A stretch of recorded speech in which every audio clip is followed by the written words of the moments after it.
Cikgu tengah tunggu dia rekod. Okey, sudah rekod. Bismillahirrahmanirrahim. Assalamualaikum warahmatullahi wabarakatuh dan selamat pagi, selamat sejahtera semua. Okey, hari ini kelas Bahasa Melayu kita akan belajar satu kemahiran sahaja untuk hari ini.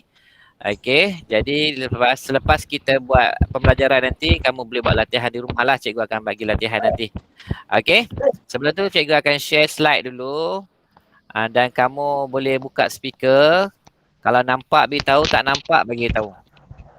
Okey. Kejap, cikgu buka. Alright, boleh nampak tak? Di situ you're presenting to everyone. Boleh nampak? Nampak. Okey, Bob. Okey, bagus, Bob. Baik. Sekejap lagi kita Syifa masuk, kita aja kemudian lah. Okey, sekarang cikgu nak buka slide. Boleh nampak slide ni? Boleh. Nampak. Boleh. Okey, ada satu lagi lupa. Kata kerja dan kata bantu. Okay, hari ni kita nak belajar dua. Ada dua kita nak belajar hari ni.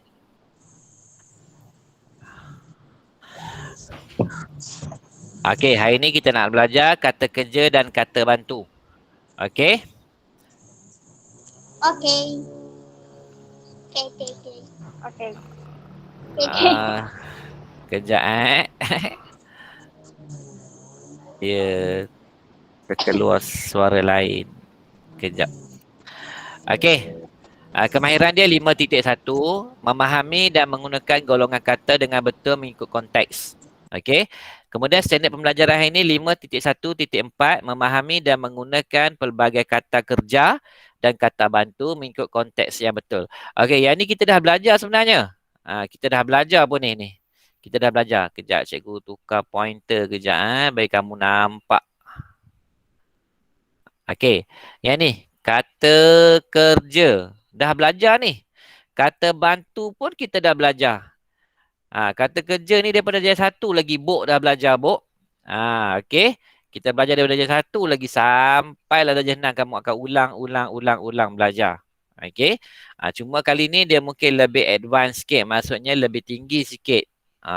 Dan kamu akan guna balik apa yang kamu dah belajar daripada darjah 1 sampai darjah 5. Semua kemahiran ni membantu kamu untuk menulis karangan dengan lebih baik. Okey. Baik, jadi kita tengok kata kerja dulu. Okey, ni kata kerja. Bok, buka kamera, Bok. Cikgu tak nampak. Thank you, Bok. Baik, ini kata kerja. Maisarah, tolong baca kata kerja ni, Maisarah. Kata kerja ialah kata yang digunakan untuk menunjuk perbuatan yang dilakukan sama ada oleh manusia atau haiwan. Kata kerja terbahagi kepada dua jenis, iaitu kata kerja transitif dan kata kerja tak transitif. Okey, kata kerja ni ada dua, Bok. Tapi yang penting, kata kerja ni nak menunjukkan perbuatan. Faham tak, Bok? Perbuatan tu apa, Bok? Bok, buka mikrofon, Bok. Tak payah tutup. Kita ada berapa orang je ni. Apa itu perbuatan, Bok? Ni apa maksud ni? Ni apa maksud ni? Perbuatan ni apa? Menunjukkan perbuatan, Kerjasama. Bukan kerjasama, perbuatan. Apa itu perbuatan? Perbuatan tu maksudnya buatlah, buat kerja. Tingkah. Faham? Sekarang Bok tengah duduk. Duduk tu kata kerja lah. Duduk tu kata kerja. Makan tu kata kerja. Belajar tu kata kerja. Bok sudah lupa, Bok. Okey. Yang dilakukan sama ada oleh manusia atau haiwan. Haiwan sedang berlari. Kata kerja lah berlari tu. Okey? Boleh faham? Kata kerja transitif dan kata kerja tak transitif dah belajar dah. Tahun 3 pun dah belajar ni. Transitif dengan tak transitif. Okey? Baik, kita tengok contoh, Bok. Masak, mandi, tidur, baca, berlari. Inilah kata kerja, Bok. Faham. Ingat, bagi contoh dekat cikgu satu kata kerja. Tak mau satu lah, nak 3. Tidak. Duduk lagi. Lari.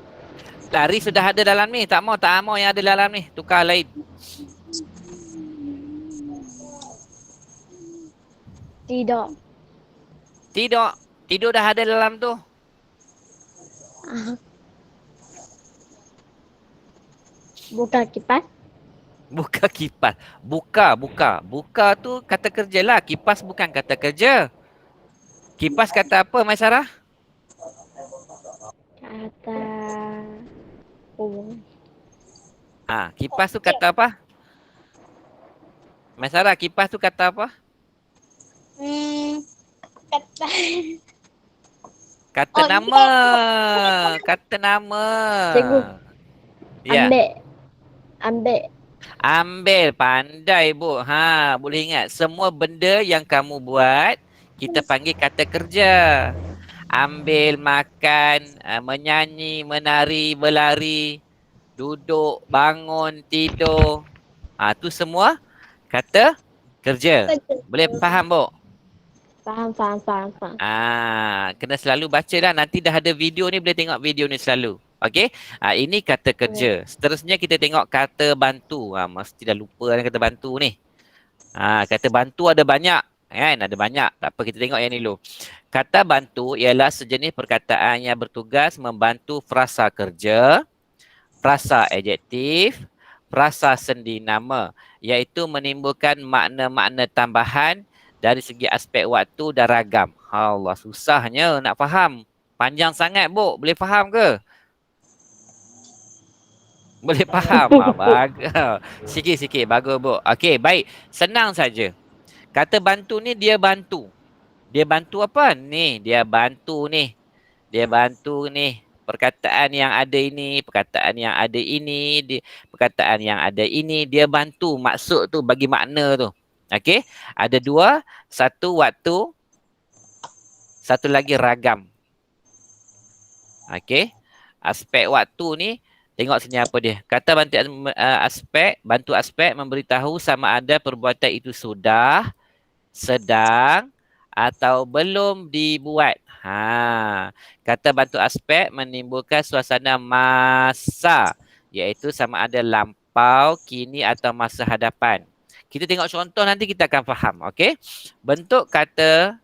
Bentuk-bentuk kata bantu ialah telah, tengok ini, baru, pernah, sedang, masih, akan, belum. Ini kata bantu aspek.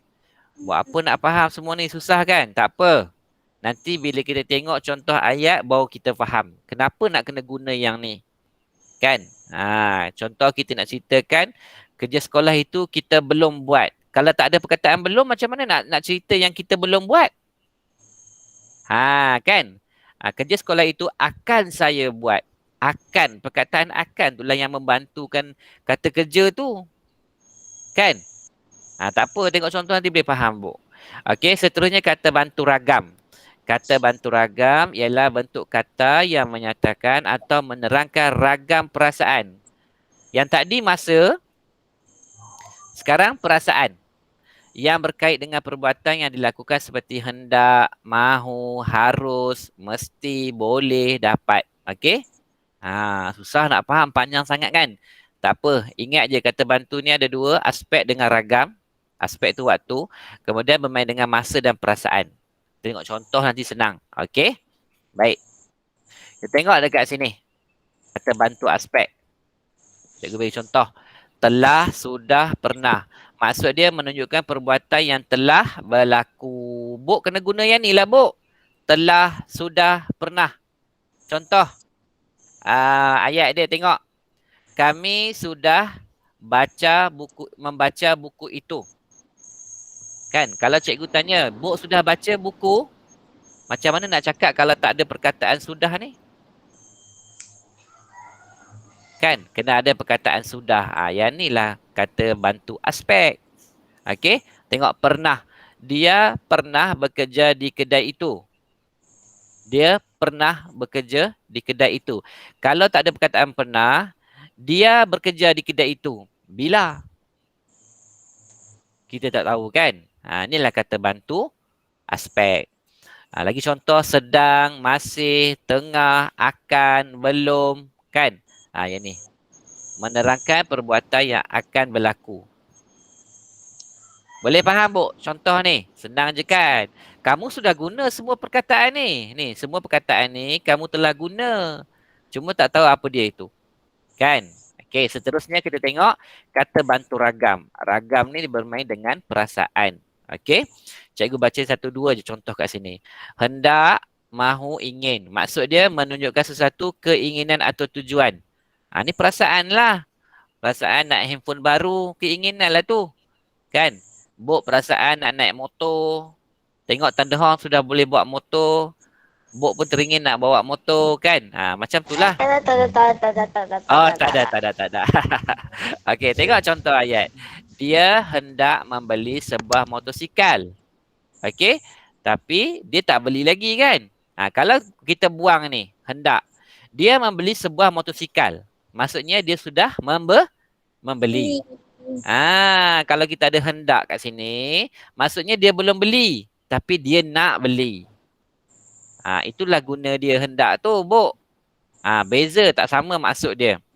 Dia membeli sebuah motosikal, maksudnya dia sudah beli. Bu sudah membeli sebuah handphone baru. Bu sudah beli handphone baru.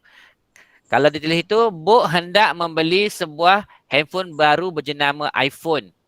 Maksudnya Bu belum lagi membeli handphone. Boleh faham, Bu? Boleh Bagus, Bu ni senang aja. Okey.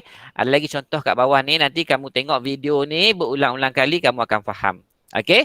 Jom kita tengok seterusnya kita akan masuk ke buku teks.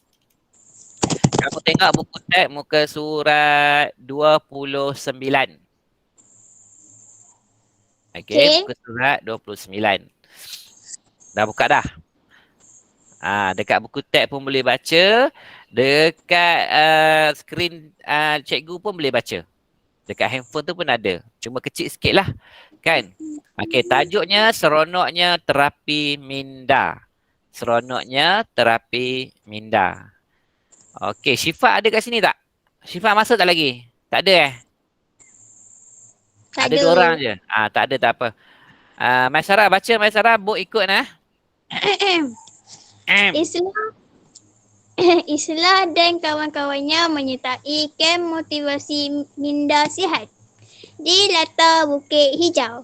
Kem itu dianjurkan oleh unit bimbingan dan kaunseling Sekolah Jenis Kebahasaan Cina Baling.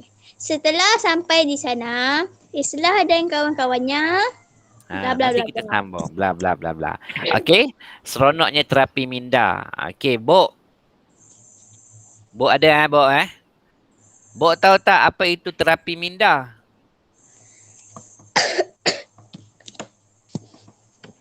Bu tahu tak apa itu terapi minda? Tak tahu. Tak tahu. Nanti kita tengok maksud dia. Cikgu ada tulis dalam bahasa Cina.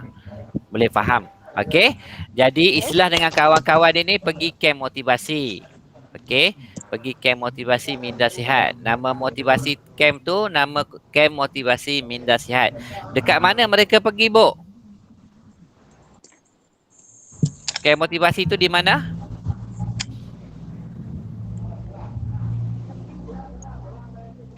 Bukan pantai.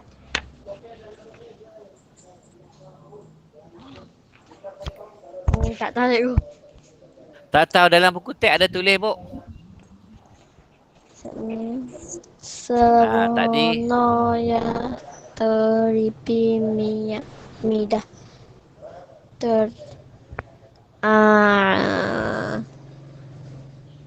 Di mana? Tak tahu lah cikgu. Cari.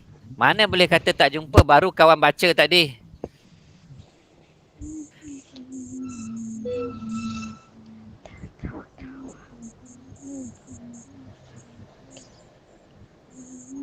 Pendek saja dia punya ayat ni boleh faham tu. Di mana kem motivasi minda sihat ni? Minda SIHAT. Sihat. Di mana? Kem ni di mana? Dia buat di mana? Latar Bukit Hijau. Hijau. Bagus. Kena cari. Tak boleh kata tak tahu. Depan mata saja ada. Dalam buku teks tu boleh baca. Okey. Bagus, Bu. Okey. Siapa yang menganjurkan camp tu, Maisarah? Dianjurkan oleh Unit Bimbingan dan Kaunseling Sekolah Jenis Kebahasaan Cina Baling.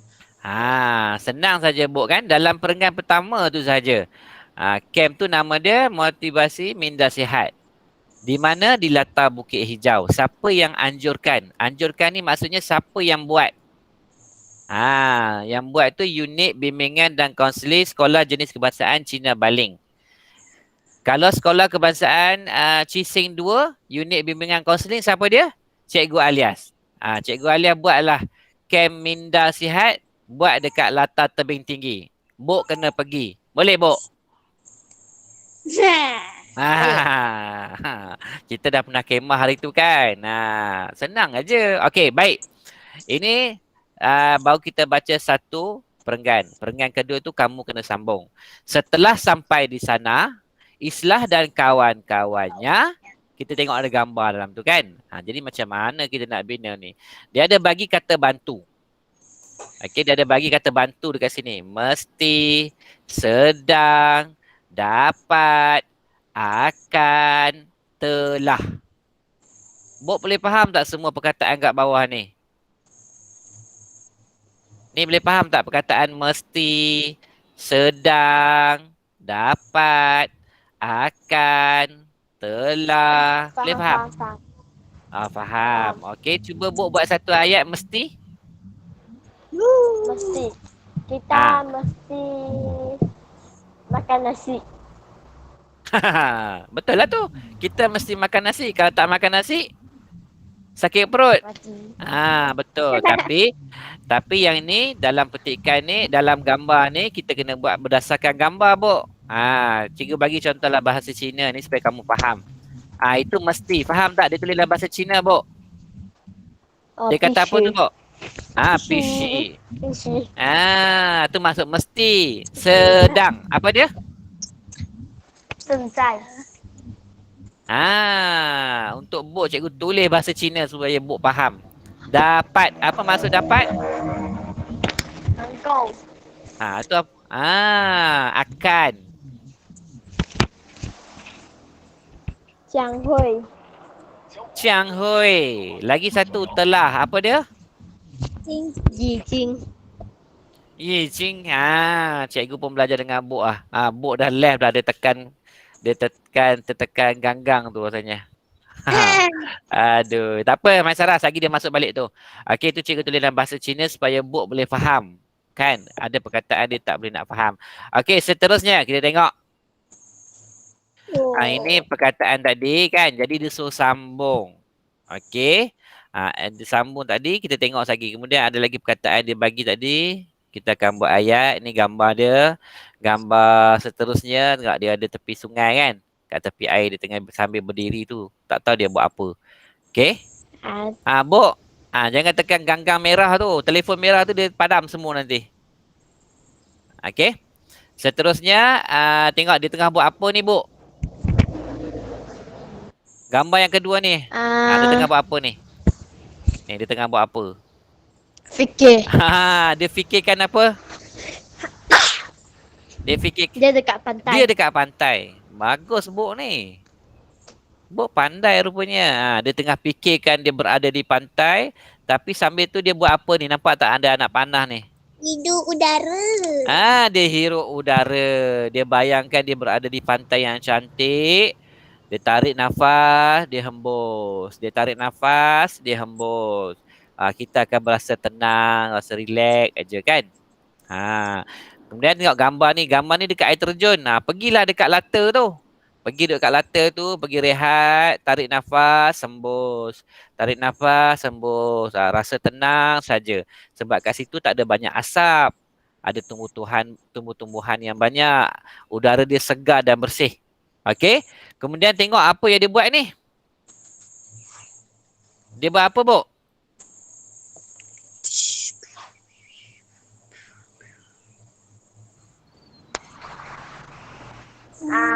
Lompat. Dia lompat. Dia sebut hore. Hore. Menjerit kuat-kuat. Baru kita rasa tenang. Okey. Jangan menjerit dalam rumah. Nanti orang kata gila, Bok. Si. Apa tu gila? Si ya? Hah? Si ya? Apa? Betul lah? Bukan. Habis tu gila panggil apa? 疯子， Hah? Kongzi. 疯子， Fauze. Nanti orang kata Fauze. Jangan menjerit dalam rumah. Orang kata gila nanti. Okey? Baik. Okey, contoh nak buat ayat dia. Okey, cikgu bagi contoh ayat dia kat sini. Kamu tengok. Dapat jawapan. Ya, cikgu akan bagi jawapan lah. Tak payah salin. Nanti tengok video. Tak payah salin. Nanti boleh tengok dekat YouTube. Tengok kat YouTube cikgu bagi. Kamu boleh tengok banyak kali. Okey? Cuma dekat bawah ni cikgu padam sikit. Biar kamu tak nampak. Kamu banner sendiri sikit. Okey? Tengok cikgu bagi contoh dia. Aktiviti dimulakan dengan terapi minda. Cikgu Ang membawa murid-murid berdiri di tepi sungai. Ni gambar pertama ni. Dia buat berdiri di tepi sungai. Ni sungai, Bu. Okey? Mulakan. Alah, ni latar lah tepi ni sungai lah. Air sungai takkan nak panggil latar sini. Alamak. Okey? Tengok, Bu. Di sana mereka dapat menghirup udara yang segar. Senang saja ayat dia, Bu. Nampak dia guna dapat. Ni dapat ni. Okey. Kemudian, mereka akan membuat latihan pernafasan sambil membayangkan pemandangan laut yang indah nian.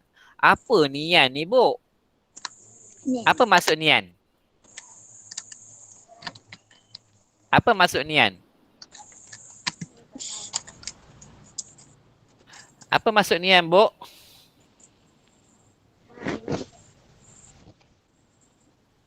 Tak tahu. Mas Sarah, apa maksud nian, Mas Sarah? Tak tahu.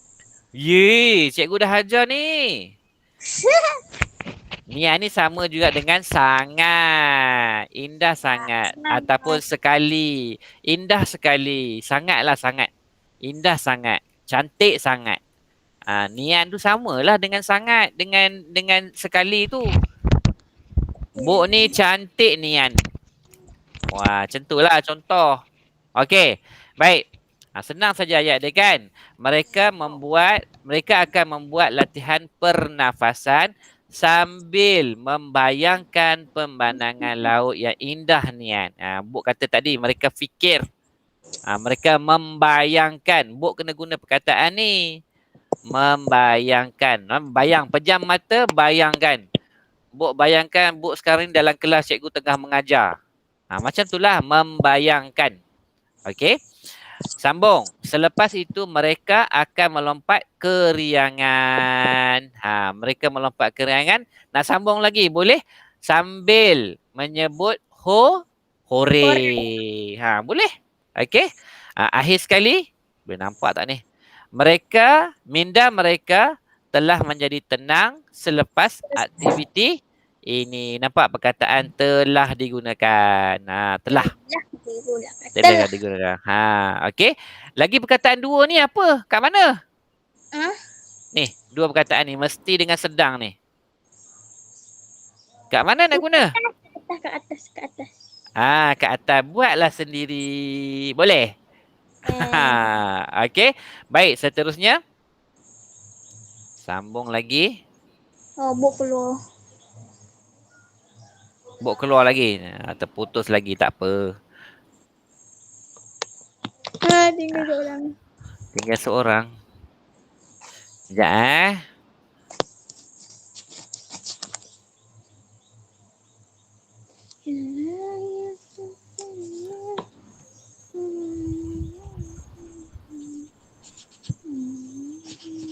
Okey. Ni tadi.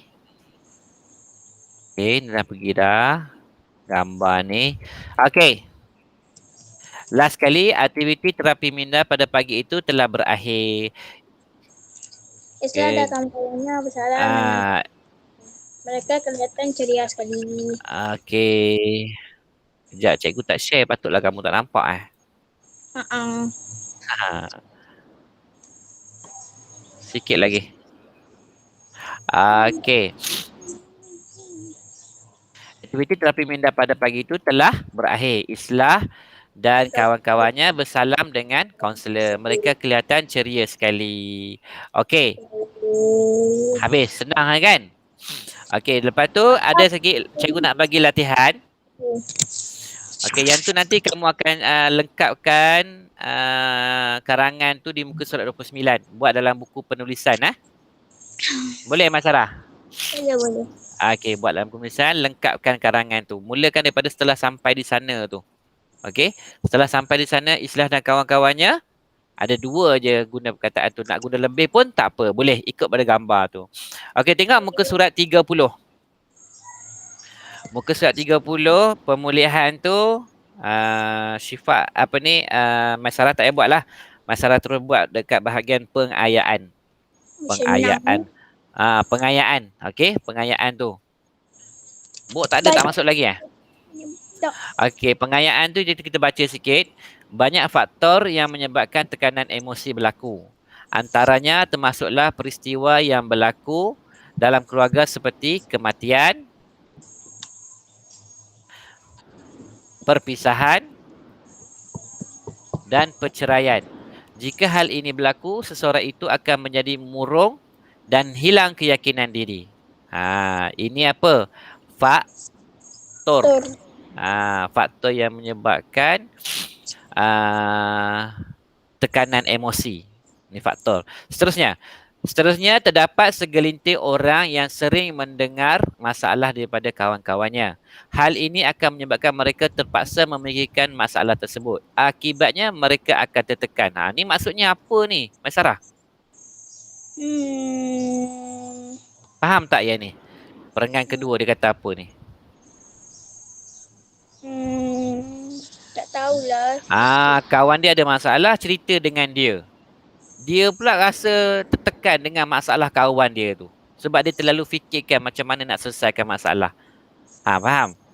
Tu kadang-kadang boleh jadi punca juga. Kan? Contoh, Mas Sarah ada seorang kawan baik. Kawan baik ni dia ada masalah. Dia selalu cerita dengan Mas Sarah. Mas Sarah pun kesian. Lepas tu fikirkan macam mana nak selesaikan masalah dia. Terlalu baik kan. Jadi lama-lama dia pun rasa tertekan. Sebab tak dapat selesaikan masalah. Itu pun salah satu faktor. Selain itu, persekitaran sekolah yang tidak menarik minat murid juga menyebabkan murid mengalami gangguan emosi. Itu persekitaran sekolah yang tak menarik tu. Di sekolah kita, bagus tak sekolah kita? Bagus. Persekitaran dia tu selesa tak? Selesa. Kelas selesa, tak berhimpit-himpit ramai, kipas pun ada. Kelas pun dah baru, shilling dah baru, kipas dah baru, bersih, cantik semua kan. Jadi seronok nak belajar. Kalau tidak, kalau sekolah yang tak bersih, kotor, tak ada kipas, panas, murid-murid pun tak selesa. Jadi itu pun boleh menyebabkan gangguan emosi. Bila ada berlakunya gangguan emosi, murid akan ponteng sekolah dan ingkar akan arahan guru. Yelah, dah panas-panas cikgu bagi kerja sekolah banyak, dia dah macam tak selesa, mulalah nak marah cikgu, kan? Lepas tu bila pergi sekolah panas lah, tak ada kipas lah, sekolah busuk lah, kotor lah kan. Jadi itulah menyebabkan punca-punca tekanan emosi. Boleh faham? Boleh. Petikan ni sikit je kan. Jadi ni untuk book cikgu tulis. Apa maksud faktor, apa maksud menyebabkan, apa itu maksud tekanan emosi. Antaranya termasuklah tu apa, peristiwa tu apa, perpisahan tu apa. Perpisahan tahu? Tahu, pisah. Berpisahlah, duduk berjauhan. Okey, perceraian tahu? Pernah dengar tak maksud perceraian? Pernah. Pernah. Maksudnya ayah dengan ibu berpisah, bercerai, tak duduk sekali dah. Okey, itu pun boleh menyebabkan masalah tekanan emosi. Murung tahu murung? Murung. Sebelum ni cikgu ada bagi suruh cari maksud kan? Kemurungan tu apa kan? Okey, dah boleh tengok lagi nanti sekali. Baik. Yang ni kita dah baca tadi. Tengok segelintir tu apa. Segelintir ni maksudnya apa? Segelintir. Apa maksud segelintir? Maksudnya bukan semua, hanya sedikit. Faham? Faham. Tengok sini ada tak? Mana dia? Tak ada perkataan segelintir. Ni ada dia. Seterusnya terdapat segelintir orang. Maksudnya beberapa orang. Tak ramai. Mungkin dalam 10 ada 1-2 orang saja. Kita panggil segelintir lah. Segelintir orang yang sering mendengar masalah daripada kawan-kawannya. Macam Mas Sarah mungkin tak suka dengar masalah kawan-kawan. Dan buat apa nak tolong kan, nanti kita jadi susah. Jadi Mas Sarah bukan segelintir yang mendengar masalah lah macam tu. Faham? Faham. Tak ramai, beberapa orang saja terpaksa, akibatnya tertekan, persekitaran, menarik minat, mengalami gangguan emosi, kesannya. Ni semua fahamlah kan? Cikgu takut Bok tak faham. Okey, mengikut arahan semua dah faham. Baik. Tekanan emosi. Dia suruh jawab sebab dan akibat. Bila ada sebab, adalah akibat. Okey, apa sebab yang pertama tadi kita belajar? Sebab berlakunya tekanan emosi. Dalam buku teks tu ada. Tekanan emosi berlaku. Bagi contoh satu sebab. Contoh Dalam petikan tadi yang kita baca tadi tu. Seperti kematian. Perpisahan. Dan perceraian. Okey. Dia contoh kat depan ni dia bagi macam ni. Sebab peristiwa dalam keluarga. Akibat dia menjadi murung dan hilang keyakinan diri. Dalam tu ada, dalam petikan tu dia tulis tau. Okey. Baca bagi faham. Kalau ada idea lain, boleh tulis tak? Boleh. Tengok dalam muka surat sebelum-sebelum ni, kamu ada baca dah kan? Sebab dan akibat dia. Boleh pilih yang mana-mana. Dalam petikan tadi pun dah ada. Yang sebelum-sebelum ni kamu baca pun dah ada. Boleh? Boleh. Jadi cikgu lajakkan bagi kamu tengok sini. Sering mendengar masalah daripada kawan-kawan. Akibat dia, memikirkan masalah tersebut lalu tertekan. Lagi satu, persekitaran sekolah tidak menarik minat murid. Jadi, ponten sekolah dan ingkat arahan guru. Senang je, dah ada dalam tu tadi. Kan? Ni.